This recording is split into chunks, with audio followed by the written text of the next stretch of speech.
Akil në këtë rast dole dhe masandaj shikojmë të gjitha dhe ja ku kemi personin dhe dalim me parulla të lartësojmë sot të lartësojmë njerëz që nuk janë as të krishterë, por nuk vendosin dorën e tia në betimin kur ai bën, nuk e vendosin fare në Bibël. Dhe ke një person që është i fuqizuar dhe do ta shikojmë shoqërinë ku ai është pjesë. Dhe masandaj dikush me shumë të drejtë në nevojën e tia që ai shikon, thotë që na udhëhiq thot në protestat në të gjithë Shqipërinë. Shiko kur imagjino çfarë aktivizime dhe çfarë influence lejmë në popullin tonë. Që ne të shkojmë dhe ti po i bën, dhe ti dhe shumë të tjerë po i bën. Ndërkohë në atë asamblejnë tënde çfarë ndodh? Është ligji i atit e përsosur, sepse biri tënd çfarë tha?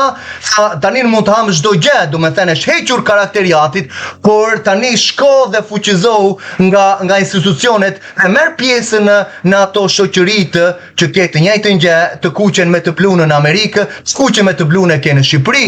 Dhe shko atje sepse masandaj do ndryshojnë gjërat. Herën e fundit që pash, nuk pash që apostulli Paul, Shauli apo Jakobi apo Pietri, nuk pash në një evidencë nga profetët që ata të merrnin pjesë në atë tryezën e perandorisë romake për të diskutuar masandaj çështje që i përkisnin asaj mbretërie të asaj kohe.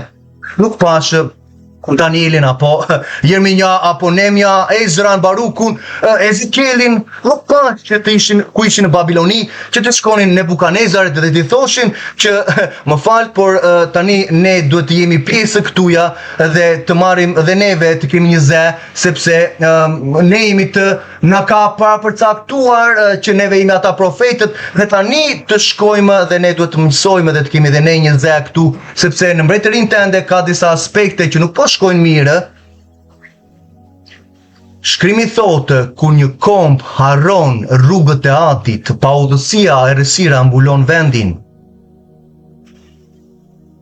E ardhmja e familjes shqiptare ndodhet, siç e thash pak më përpara, ka nevojë për kryusin rreth të parë integritetin dhe çfarë ai ati që ka dhënë lajmin e mirë njeriu dhe nuk e ka lënë pa shpresë.